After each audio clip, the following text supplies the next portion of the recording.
Hello, my name is John Bryant, and I am an interviewer for the Veterans History Project for World War II. Today is October 27, 2015, and we are at the main library in Cincinnati, Ohio, and we're speaking with Dr. John Hennings, a veteran of World War II. Welcome, Dr. Hennings. Thank you. What were you doing prior to going into the military, and where were you living? I was living in Pensacola, Florida, and I was 17 years old at the time, just getting in out of high school. And my dad was kind of disabled. He had a bad back. So I said, well, you know, what can I do to help increase his? So I went downtown and I saw the recruiting office, and I saw the Navy, and I kind of liked the outfit that they were wearing. One of them had on a cap and a suit, and I said, that's what I wanted. So the funny part about it, I signed up. And then I didn't get that suit. He kind of led me on that I was going to get that. So when I signed up, and I went to Braintree, Maryland, to cook and bakery school. And when I graduated from there, I came to Alameda, California, and worked there. As steward and cooked, and you know, we served. Let me take you back for a second. You're 17 years old. Yes. At the time I joined. You did not need parental information. Just your parents to sign for you. Yeah, they signed. Or you had to have them sign. Sign. Correct. So they signed for you. Yes. To enlist at the age of 17. 17. Okay. And now you're going through the process of sort of basic training. Right. And then after that, the job that you're going to be doing while you're in the Navy. Is that it? Well, the job that I had been trained for was cook and bakery, you know. And by doing that, they sent us to Alameda, and we worked in the cafeteria, started out working in the cafeteria, preparing 3 meals a day, you know, for on the base for those that were in our area, like I said, in Alameda. So we breakfast, lunch, and dinner, and we cleaned up afterward, you know. And that was one of the things that we did. And we had liberty over in Oakland, or we would go over to San Francisco. You know, we could catch the water ferry and go over there. And one of our most important things when I was there, you know, President Roosevelt died. And when he died, our new president, President Truman came in, and we were there to help serve him when he came to Alameda. And it was really exciting, and we, you know, just everyday life was things. And then later on, when Port Chicago got caught on fire, blew up, we helped go there and take care of the people. And let me take you back to 2 things. All right. Would you have chosen the field that you chose were the Navy not to have been segregated? Well, I would have chose being in the Navy, but I didn't know it was segregated as much as it was. You did not know it was segregated going in. Yeah, well, I knew it was segregated, but not as much. Mm-hmm. I thought maybe, that in here you're supposed to be equal, Mm-hmm.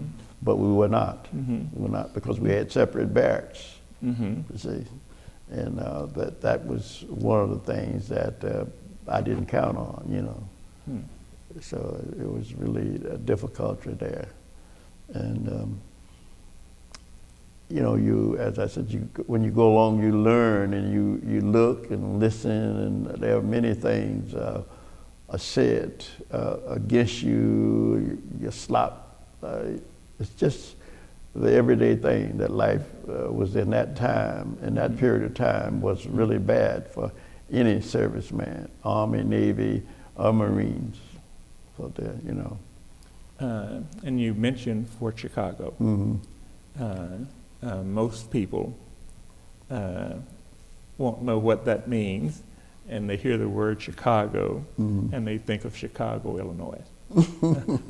So would you explain? That was a base Mm-hmm. where that people were trained and to do, and a reason there were a fire and everything is that we had a couple of officers were betting against each other, Mm-hmm. and one of the men accidentally dropped one of the ships, well, it wasn't a ship, but dropped the material that they were loading, and it exploded. So they were actually, shells, Mm-hmm. and you just don't drop those things, Mm-hmm. So that's what happened. Yeah.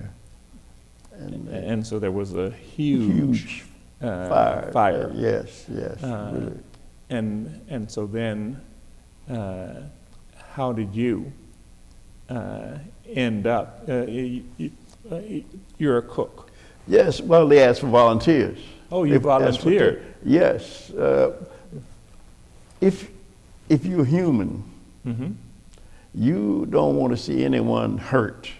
You don't want to see anyone laying on the ground or can't get up. You want to help.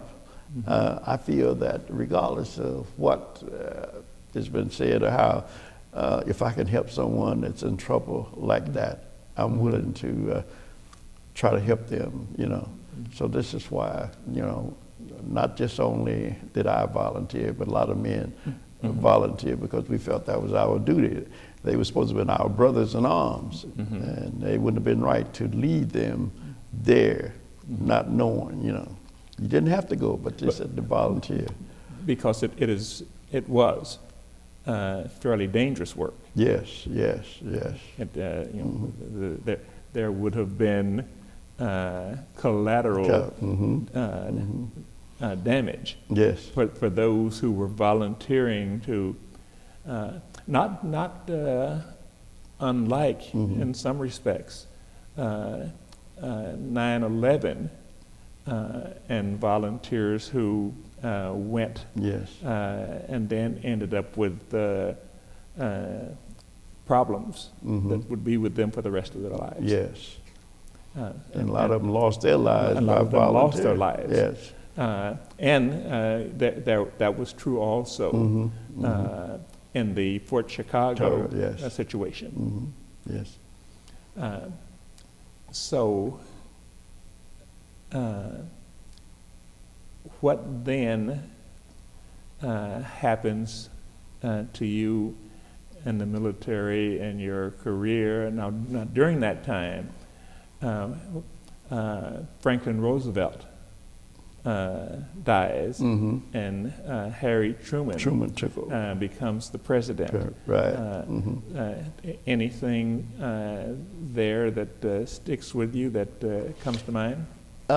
Yes. When he took over, things began to open up more for black servicemen. Things began to open up a lot more.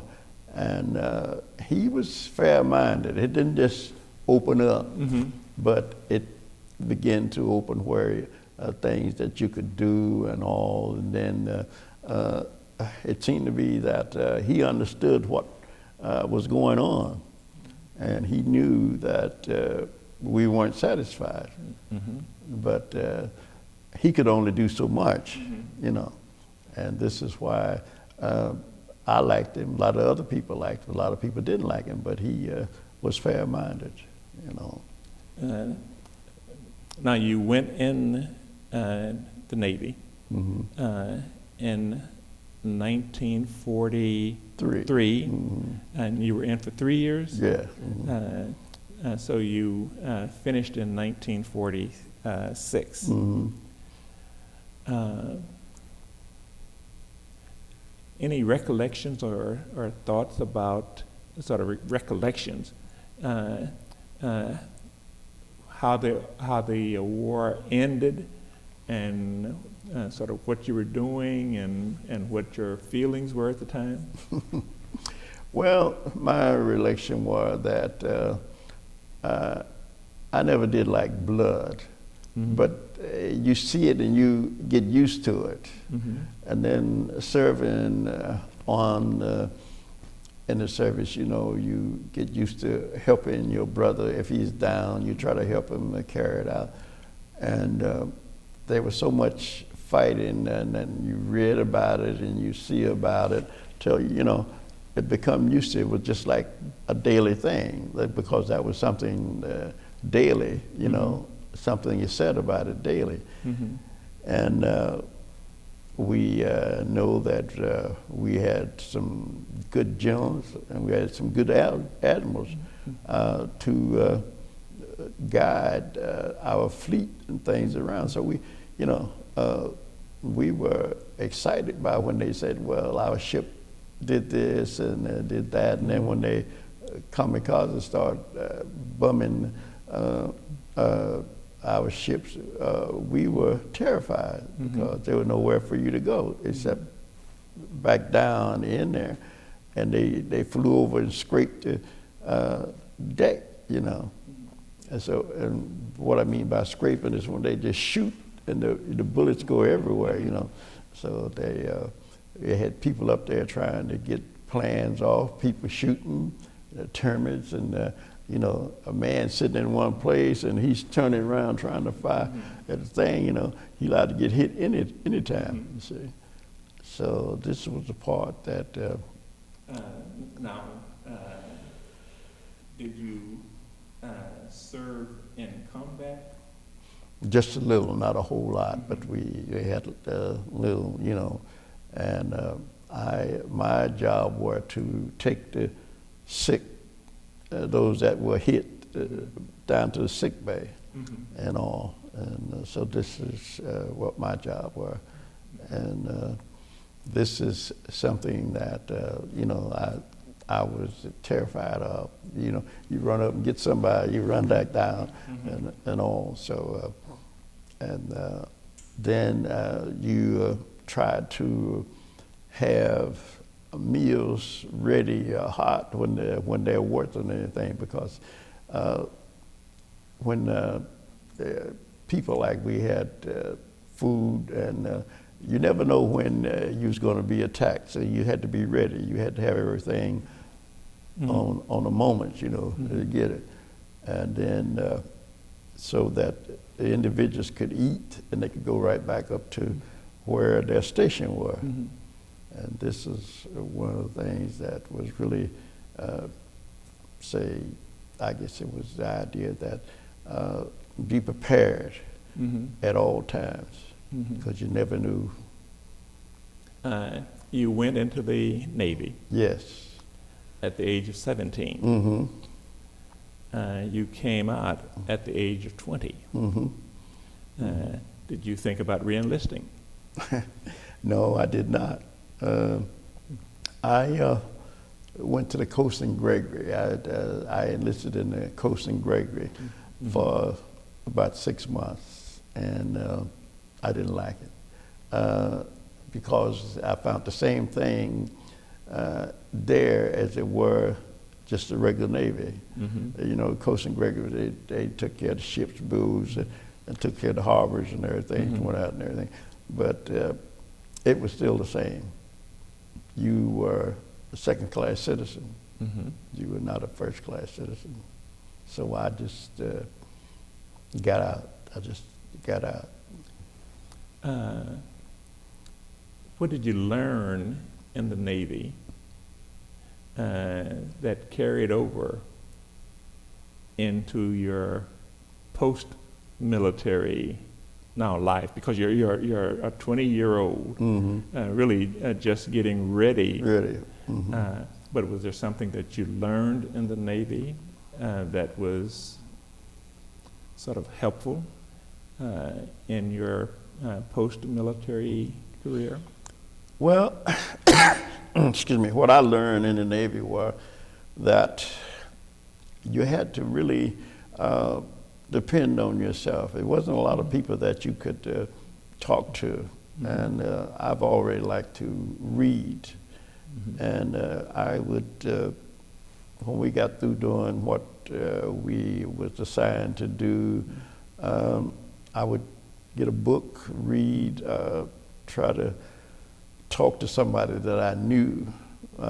There was older men in there, had been in the service for quite a time. They was stewards, and I talked to them, and they would say, well, you learn how to do this. You learn how to prepare yourself for what's coming. They tell you, you know, how to prepare different things in there, especially for serve like cooking. They tell you, well, you serve this way or that way, you know.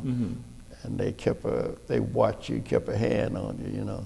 If you weren't, there was a lot of smart alecks in there. So you had to be friendly to get help. If you didn't treat people like you wanted to be treated, nobody helped you. Nobody talked to you because they didn't have to. And my thing was that we had, like I said, we had separate barracks, and I had a low bunk, and I just wanted to offer work. I'd come there and get on my bunk, you know. In civilian life at this time, Jackie Robinson has not yet broke the color line as far as baseball is concerned. Same thing with basketball. Football professionally was just starting too. So were you very aware of these barriers that were in civilian life as well as in military life? Yeah. When we came here, well, my hometown, that's at Pensacola, were somewhat different than Cincinnati. Because we all got along. When I was there, you couldn't sit at a counter like Woolworth. They used to have counters, you know, so you couldn't sit to one of these counters. If you bought something, you had to stand up and eat it or take it out with you. And matter of fact, I worked in Woolworth for a while, but even by working there, it was different, you know. It just seemed that life changes, and I just looked and listened and tried to prepare myself, because I figured that one day what you learn now, you're going to need it.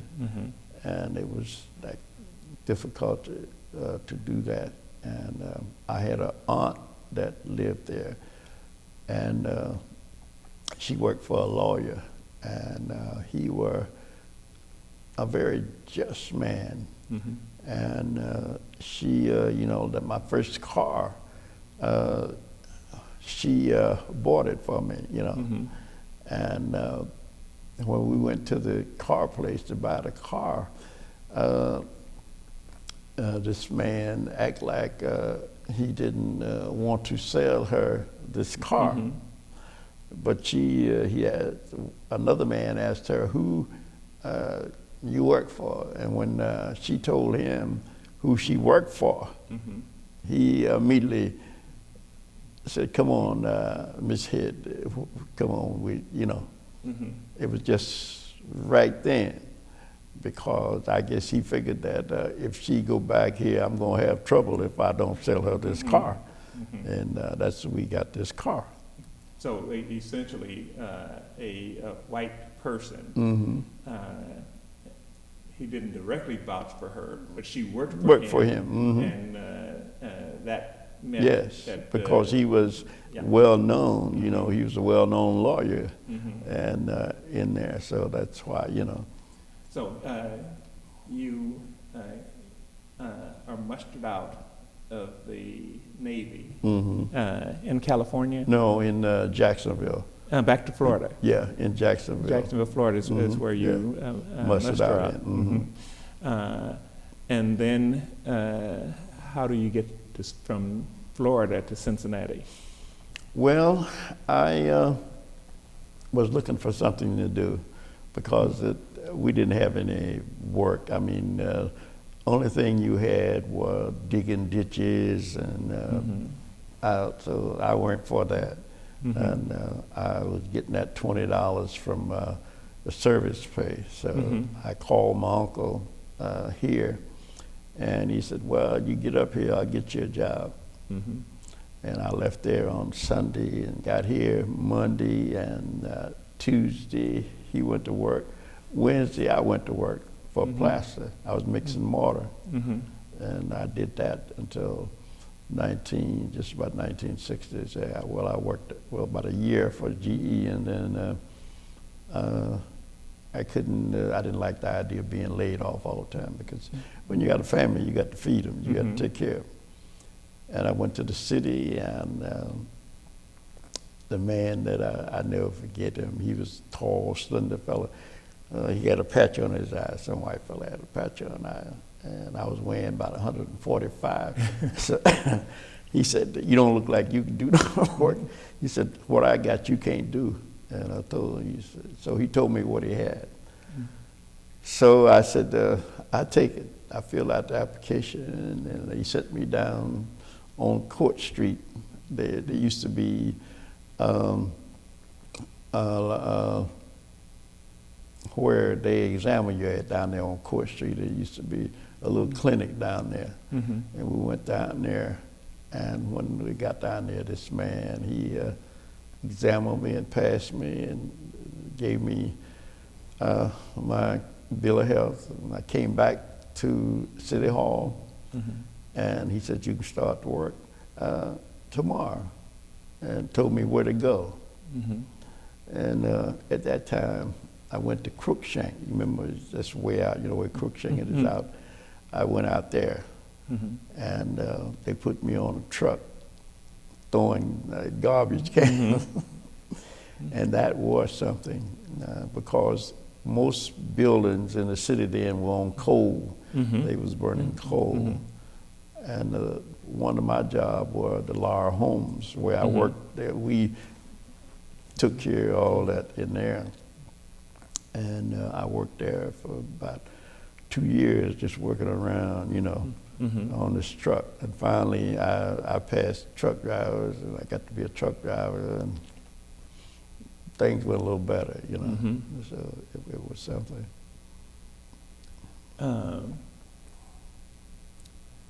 You are an ordained minister. Yes. Tell me how sort of that came to be. You also are an academic and was the dean at Temple Bible College. Yeah. Well, it started out that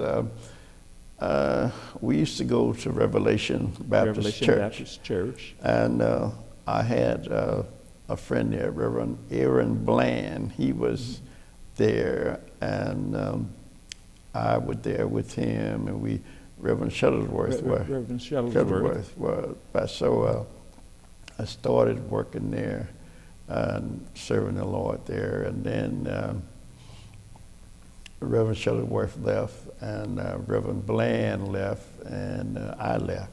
Mm-hmm. And we organized a church called Second Trinity, which is on Nassau now. Mm-hmm. And Walnut Hills. Yes. Reverend Bland, I was the first deacon there. Mm-hmm. I had my first deacon there and after that, I started going to school. You know, I wanted to learn more about the Bible. Mm-hmm. And when I started to find the Lord more, I had a friend of mine, and so he said, "Are you interested in the Bible?" And I said, "Yeah." I said, "I like it, you know." So he said, "Well, you ought to study to be a minister." I said, "No, I didn't want to be no minister." But then it got on to me, and I don't know. It just, you know, I was called, you know, and I felt the calling. And the first sermon, my friend wrote it for me, helped me write it. And after that, you know, I didn't need any help. I went on to school. When I was going to school, like I say, it was Reverend Shuttlesworth and Reverend Johnson and George Q. Brown. I don't know whether you remember him or not. He's in Cleveland now, I think. Don't remember him.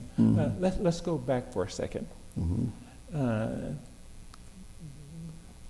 Because Reverend Shuttlesworth was very active yes, in the civil rights movement in Alabama, and working with Martin Luther King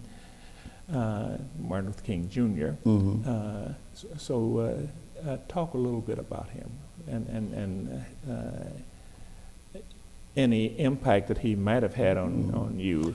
Well, Reverend Shuttlesworth was a very strict man. He believed in doing what was right, and he believed that a person were a man regardless of who he was, and he felt that everybody was somebody. And he used to come to the school. At first, he used to teach a class, and then when he was working with Dr. King, you know, he would come and go, and he would tell us, well, every Wednesday, he mostly would be back and give us a lecture of what is happening and what is going on down there. And, you know, he built this church over there in Avondale. He built this church, big church.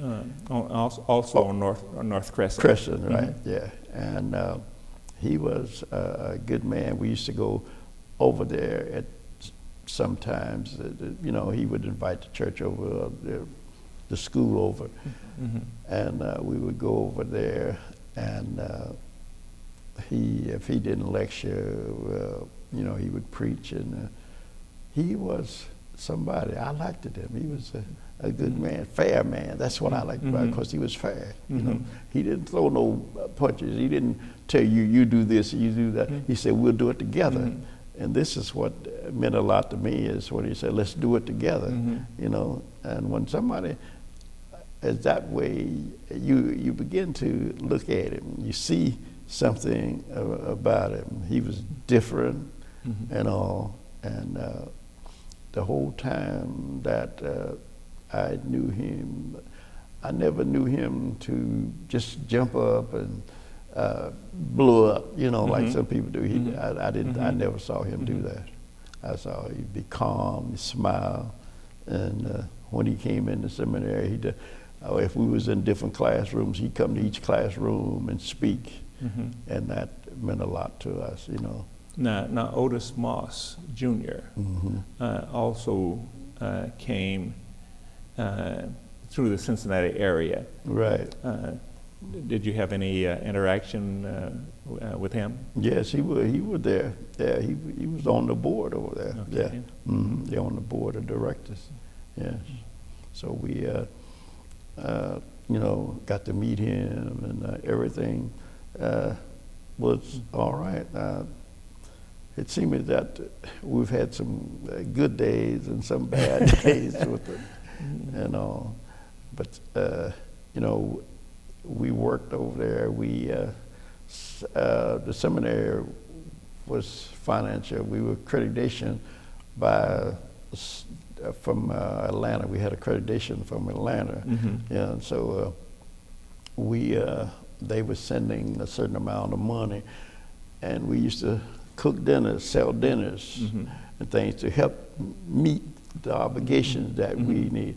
And we bought books, and people donated books to build the seminary up to the library that they have today, and all. And so the students were very active. We had car wash, and we had barbecue dinners, and we just had dinners, period. And we had a ladies' age, and we had one lady. She was our English teacher. She was very good. We had a music teacher. So we had everything that any other college had. We had it, and it was really nice. You have sons. Yes. And 2 or 3 of them are in the ministry.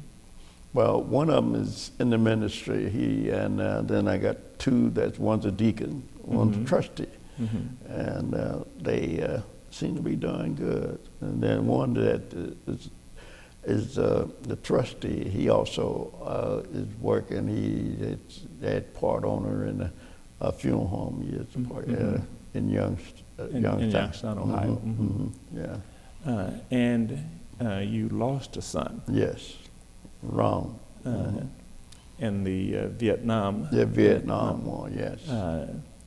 Did he enlist? Yes. He, that was a funny thing about him. He were one of the first young black men to work for the Cadillac place over here on Gilbert Avenue. McConnell's Cadillac. He worked there. He was really a good mechanic, and they were going to send him to school, but he wanted to go in the service. And I didn't want him to go, but sometimes you have to let a child, go where he goes to. And he went over there, and he weren't there too long. I think about 30 or 60 days. And you remember, I was telling about the funeral home. Pearson People used to be. Pearson People. You remember? Pearson People. They were right there on Armour and John then. And he was brought back and sent, to us there. And they took care of the funeral and everything. That was really something, They let us see, which they weren't, but he had 2 holes in here and all. And so he didn't suffer. That's the one thing that we were proud of. We know that he didn't suffer. Because sometimes, you can just get shot or cut or something and you suffer, but he didn't think that. So it seems to me that you have, in your post-military life, came to Cincinnati. Right. And worked for the city. For the city, yes. For the largest portion of your. Correct. And part of it was with the sanitation department. Yes. part of it with the waterworks. And feel that you had a satisfactory, pleasing career there. And perhaps where your heart ended up was in the ministry and in the academic arena. Right. What question that I have not asked you, so you get to ask yourself a question and answer that question? Well, the question that I would ask myself, why, I was wondering at one time, I said, now, why would I go to Dakota Tech and take this course so that I could be a guard at the waterworks? And I never really thought about it, because the time I knew that what the city did, the city at that time let retired policemen have that job. See, and when I applied for it, you don't have any experience, you can, but that's, well, and I said, well, if that, and I talked to another guard, he was there, older man, and so he said, John, don't let nothing stop you. He said, if you want to take that course, he said, go out to Dakota Tech. And I passed with a B. I come out with a B. I got all my papers. I even got my certificate number. I knew all. And I came back, took tests, came out second. And I worked there on that.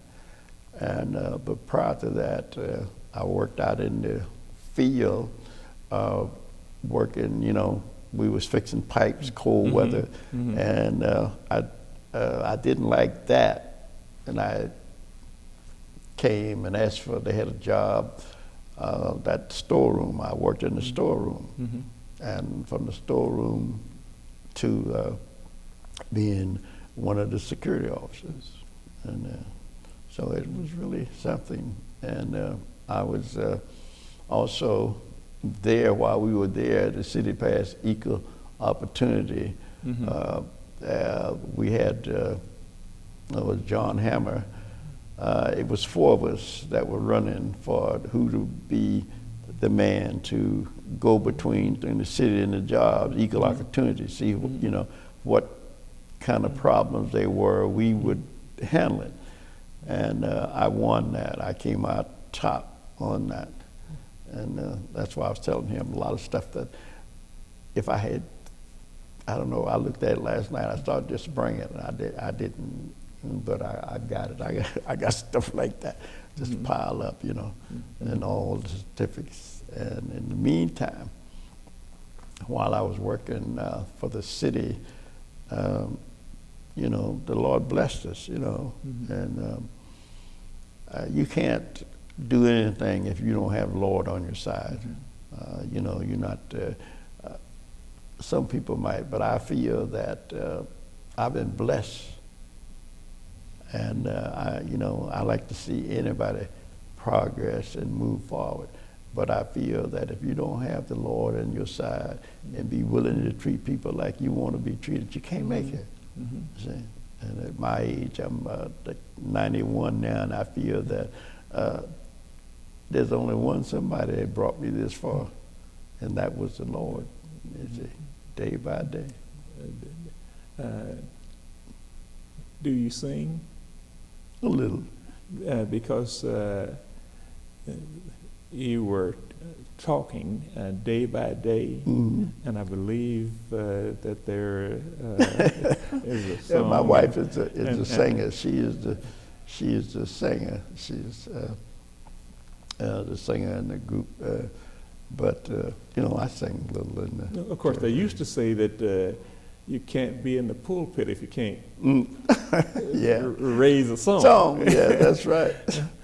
So you can lead a song. Yeah, I can lead some. Okay. One of my favorites is "This Little Light of Mine." This little light of mine, I'm gonna let it shine. Yeah, that's my favorite. Okay. And then I had another. I don't sing it, but my wife used to sing it for me.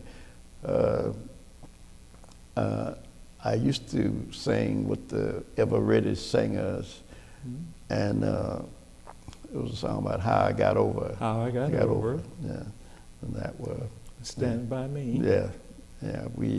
I sung with the ever-readys for about 3 years, but I felt that you can't be a singer and be a minister too, because there are certain times you need to be with your church. And if you can't be with your church, you can't be a minister. In other words, I'm going over here to sing, and my church has got something going on. I need to be here at my church, you know. So but you can raise a song from the pulpit. Oh yeah. I do that quite often. Yeah. So like I say, you know, those are, like I said, that little light of mine and how I got over, keep me near the cross. You know, we use those. Well, I think we have just about run out of your tape there.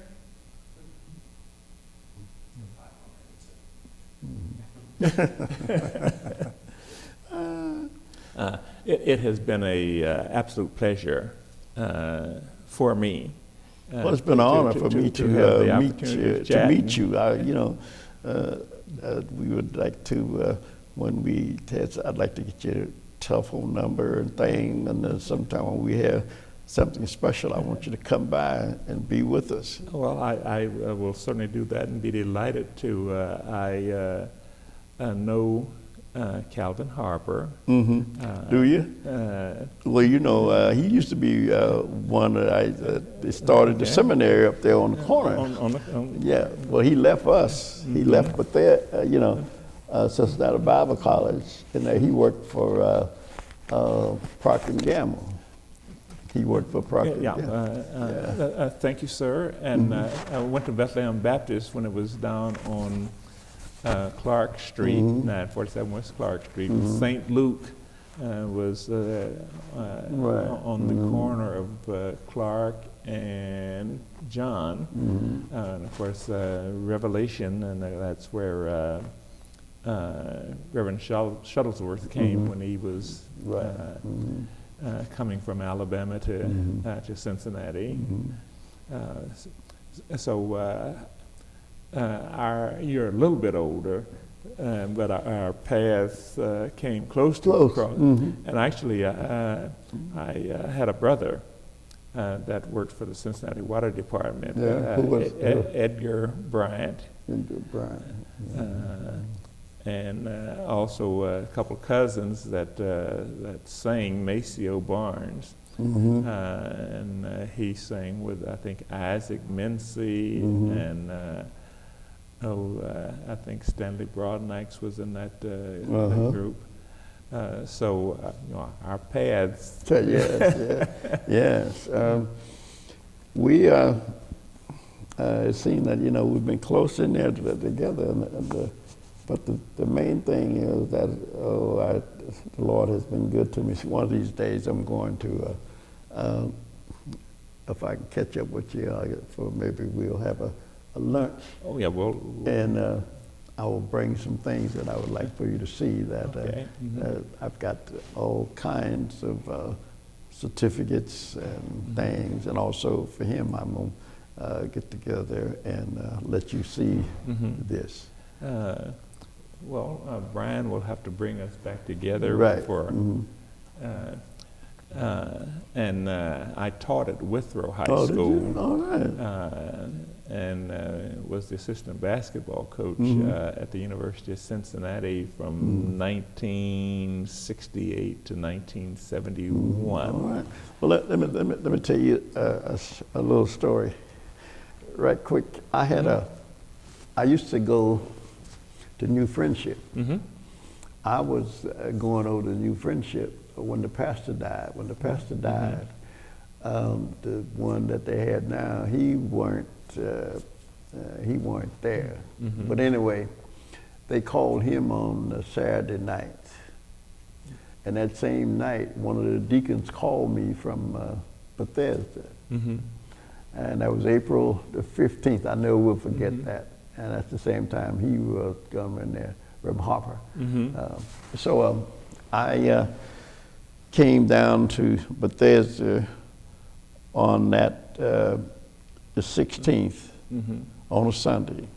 I preached that Sunday, and I stayed there until June the 30th. And they told me, said, well, that Sunday, the last Sunday, they said in June, they said, well, we're going to call a minister. I said, okay. They said, you don't have to come. And I got kind of upset. I said, I've been here all this time, and they're going to tell me I can't come. But anyway, they had 4 ministers they put in, and at that time, the church had 44 members.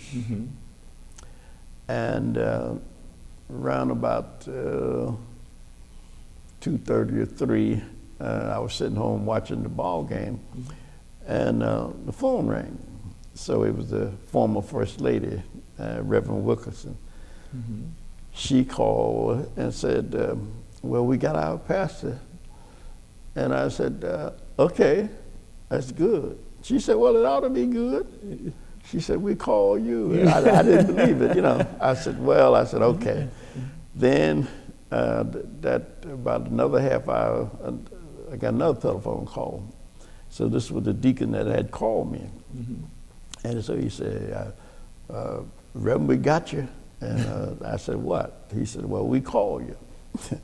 And I still didn't believe it. I said, I'll tell you what. I said, you had the secretary send me a letter. And, I said, I'll be there Wednesday night. So she did. She mailed it off on Monday. I got it Wednesday night. I went down there. I've been there since. That's been a long mercy. Time. That's a long tenure. Yeah.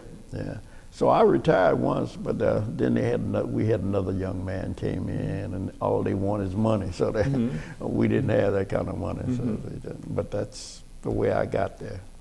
Is going, Steve Reese is a member of New Friendship.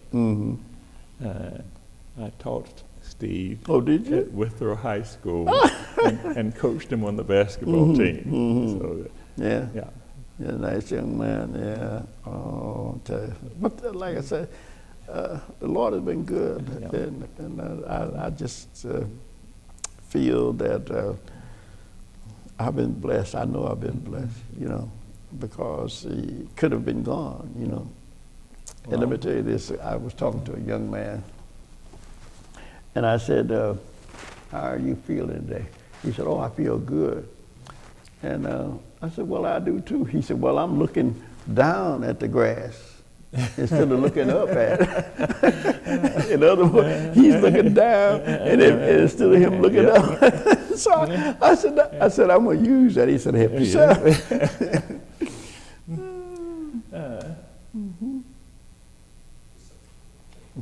Okay. Thank you ever so much. Thank you, sir. Absolute pleasure. It's been my pleasure to meet you.